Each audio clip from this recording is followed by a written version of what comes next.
guys, it's a great pleasure to be here for the 4th SME Clinic. We promised you another session, and it seems to be that we've got so much great content, and just we want to share out there as much practical advice that is relevant right now, and hopefully we're going to be doing this almost daily, so keep watching our channel. I mentioned on our previous video that our guest of honor today is Hugo Durant. He's the Chief Procurement Officer of a mining consortium conglomerate, I suppose you'd say, called Afrimat. They have 80 plus mines across South Africa, so they're not small. And if he's got great experience working in very big industrial organizations. He's also, as I said, a very good partner with Smart Procurement World. He's also a fellow of SIPS, which is the professional body for procurement. So he really is a thought leader and an individual that gives back to the procurement fraternity. But more than that, which makes him kind of interesting, well, there's some other interesting things, but that he also has a passion for supporting small business in a very typical industrial environment, even prior to joining the mining house Afrimat. So we asked if he'd be our guest of honor today and to share whatever he thought was important for small business at this time, wearing the many hats and experience that he does. So Hugo, good morning. Good morning, Debbie. Thank you much for having me. And hopefully we can add some value to the guys out there and hopefully give them something to think about. Definitely. So Hugo, the intent for this interview was maybe to talk a little bit around supply chain and how small business should be even engaging their clients such as yourself in a big business. I think though you also have some other ideas around just what they could be doing with this time. And, you know, let's open up the discussion if you want to just kind of start wherever and give your thoughts.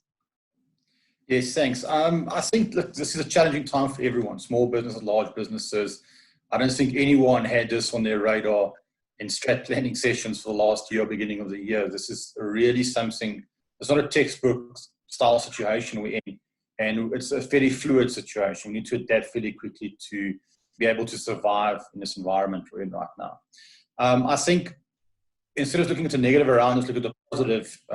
Companies, big, large, small SMEs, have the opportunity now to kind of reflect on their businesses and see what they're doing and how they're doing it, and use this time successfully to say, okay, guys, what is our core business? What are we doing wrong? What are we differently? How do we redevelop processes? And maybe task your team members to say, guys, once we come back, give us 2 projects we want to work on, or strategic direction changes, or something we can do differently when we come out of this COVID crisis or in the lockdown. I say use the time. Don't sit at home and kind of saying, yes, we don't have revenue coming in, we don't have this. Focus on that, but also use this time and say, one day we have a telecon with your guys or a Zoom or whatever it might be, and say, what are we going to do differently? What is our strategy moving forward? Do we have a plan? Do we have analysis?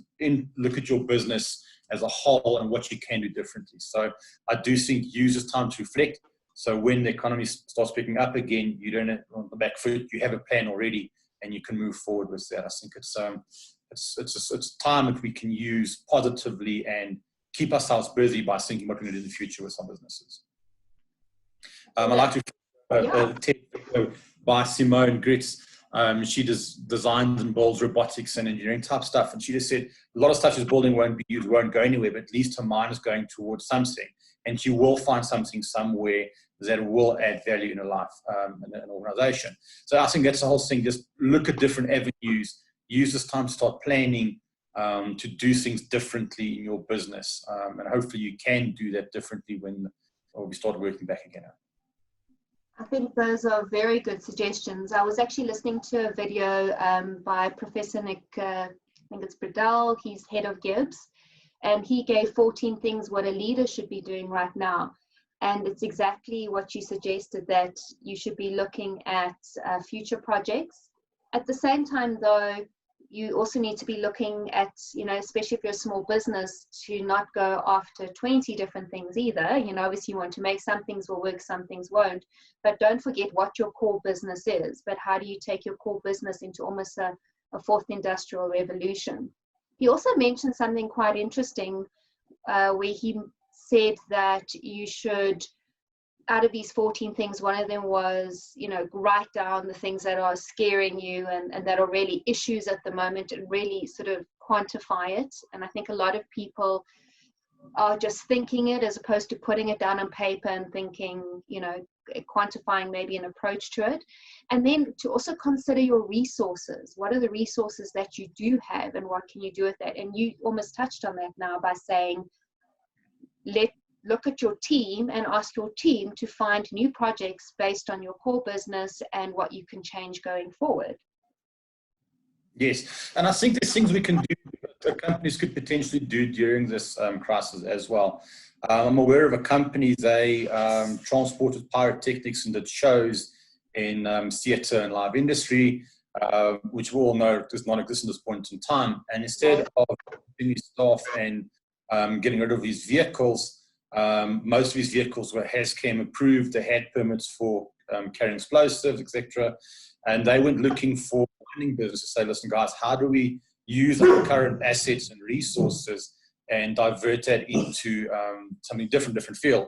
So where they were doing stage work and pyrotechnic stuff like that, they've now moved into transporting explosives for mining houses still open, especially cross border, to at least keep some form of revenue coming in. So it's a completely different business stream, a different industry altogether, but they had the resources and the go to make it work. I don't think it's as profitable as normal, and it's not their core business, but it's keeping them going and branching out to different avenues. So don't get stuck in what you're doing right now. Look at what you have and what potential other markets you can go for and other lines of business you can go for. And communicate, as I think there's a massive network through Smart Procurement World and other guys that talk to other SMEs, say, guys, what are you doing? How can I link up with what you're doing in this time? I think. Yes, so what you're really saying again is, what resources do I have and what else can I do with those resources to keep the lights on and be innovative? Tell me, you know, I also think it's quite interesting for small business to understand what big business is doing at this time. And how would you say, as a mining house, you're approaching this lockdown time and effect on the planning going forward the next 5 to 6 months? Because that's all we can really plan at this stage, I think. Yeah, and I think not even that far, to be honest. I think we're in an unknown territory right now. We don't know what's going to happen after this. What is the world going to look like? We Procurement as an Africa-based company, we supply South African firms. Are they still going to be there when we come out? We don't know who's going to be around and who's going to be around, and if guys are going to have different models as it is. So we are looking at how do we prepare for the unknown world. I think first and foremost, safety of our staff, making sure everyone is healthy, they can come back to work, we can become operational. That is critical to us as a company. We don't want to take a risk of bringing sick employees back to work. So I think from a primary side, making sure our teams are safe and our teams can come back to work and have measures around that. And secondly, when we start our production, who are we going to sell it to? What are we going to do around that? We are keeping close tabs with our customers and the markets to make sure we know what's happening out there. So when we do start up, what is our key customers? What are their core requirements? What are they going to do? Are they going to be exporting, producing for local? So how is they adapting? And how do we adapt according for that? So I think similar for small business, do keep in touch with your customer base. Check what they're doing. Make sure that you fall in line with that. And if they need your assistance, that you can ramp up fairly quickly to be able to do that. It is an unknown world, without a doubt. I don't think anyone's got a crystal ball to see what the world's going to look like after this in South Africa, or globally. So we just need to be able to adapt fairly quickly, low risk to change, but have a couple of plans ready so we can move fairly quickly when it needs to be done.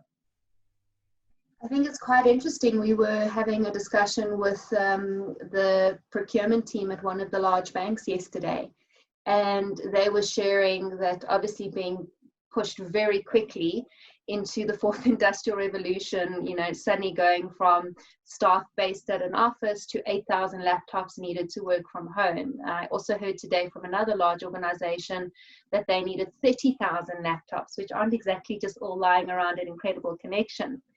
But also, interestingly enough, that they've obviously had to close all their branches, and their customers are now really being forced to use the online capability. And the question is, when lockdown's done and the new world is around, what is the behavior of that customer now? Are they now going to use more of an online, and are you going to need more branches, for instance? So exactly what you're saying, whatever industry you're in, there will be a change behavior. Even another point that was raised in this interview was that travel will be reduced by 50%. You know, if you're in the travel industry, what is the knock on for that? Because if a large corporate is saying, my team doesn't need to travel anymore because everything can be done like this, then, you know, there's cost savings, but that has almost a roll-on effect. So very good to look around. I think we can be more connected in what we do. More things like Zoom, Hangout, Teams, and those type of tools is going to become a regular way in doing business. I think social distancing is going to be around for a while. So get to know how to use these tools from a laptop, a cell phone, a tablet, or whatever it might be, and be okay with that. So when your customers ask you, your clients ask your suppliers, that you can actually work with that. But I do see other elements coming into play. That Industry 4.0. There's a massive demand right now for 3D printed items. I'm aware of guys printing face shields for hospitals right now because there aren't enough. They can't get product in enough. A lot of stuff around artificial intelligence to try and predict what's going to happen. So I think the technology is coming to our aid right now. Guys are doing interesting things to kind of stay abreast and use what they have to support the initiative. And I think it'll be an interesting business if you can print a face shield with a printer. What else can be printing for industrial companies or medical companies going forward to speed up supply chains? One of the things in this conversation as well was that they'd run a whole lot of RFPs all via Zoom. And what they saw is that they'd cut the time to get an RFP and to make a decision by almost half. Do you see that happening for yourself in your procurement role at Afrimat and going forward? I do. I think we can use technology more and more to streamline items. I think the challenge will be we deal with a lot of areas in rural towns. So hopefully the guys do have internet connectivity, that we don't have signal problems. The challenge with Zoom is, for example, you do need proper signal strength. Not everyone has proper fiber infrastructure to be able to communicate on Zoom. If you use a 3G cell phone network, for example, Zoom is a bit sluggish. I know there's a lot of security concerns around Zoom. So we'll have to find a way to work around it and make sure that we don't exclude suppliers going forward. But I do see it being used more and more into that. My tip for small companies, make sure you understand Zoom etiquette, you know, muting, how to not make it sluggish, how to put up your hand before you talk. So there's a lot of articles you can read online of how to use Zoom effectively, not frustrate the system. I think that's another challenge we have. I've seen it when we've tried to get 10 suppliers on a Zoom and everyone's trying to figure out mute and unmute and when to talk and not to talk and how to talk. You need to put the parameters down from corporate, and then the small guys need to be able to understand how to use Zoom and this is Zoom etiquette. So we're in the beginning stages, we'll get there. I do see us using more and more. It's going to be fun. But I just hope we have the network infrastructure in outlying areas for able to support the use of Zoom. I think it's easy for a financial institution to do a Zoom for technical suppliers in a Sandton area. That's going to be a different story in Marble Hall, for example, where we have a mine. So it will have to fit for what we need to do. Well, I do hope the telcos are going to come to the party, because there's definitely going to be enough need for that. And we will share that LinkedIn actually has opened up a couple of free training courses on etiquette and how to have presence, how to pitch. So to our audience, we will share something in the link below as well. So as Hugo said, go and read up. There's a lot of information. And yes, the way you do meetings via this platform is very different, but when you get it right, it can be very powerful. So that almost wraps up our conversation for today. Hugo, thank you so much for taking time out of your very busy schedule. Hugo was also involved in the disaster relief elements in his private capacity, so we know he's got a lot going on, and we appreciate what you do there on your private side as well. But any last comments you want to give to the audience? Yeah, thanks for that. And I do think small businesses shouldn't become despondent. It's challenging out there. It's not easy for anyone. I think, like I said, it's not a textbook MBA type solution. No one's had to deal with anything like this before. So do keep patient. Don't get negative around it. Try the best you can do, think of alternatives, keep yourself busy with your business, but don't forget your personal life. It's critical to have a balance with your family time. Stay safe, hand sanitize, do everything you need to do to stay safe during this period. So when you come out, you've got a healthy organization that can add value. Fantastic. So as you're ready to roll when you come out in the new world. Hugo, thank you very much. Guys, we'll see you shortly for the next podcast, and we're looking forward to lots of exciting topics coming up. So keep posted and keep watching the space, and we will share as much as we can to help you in this time.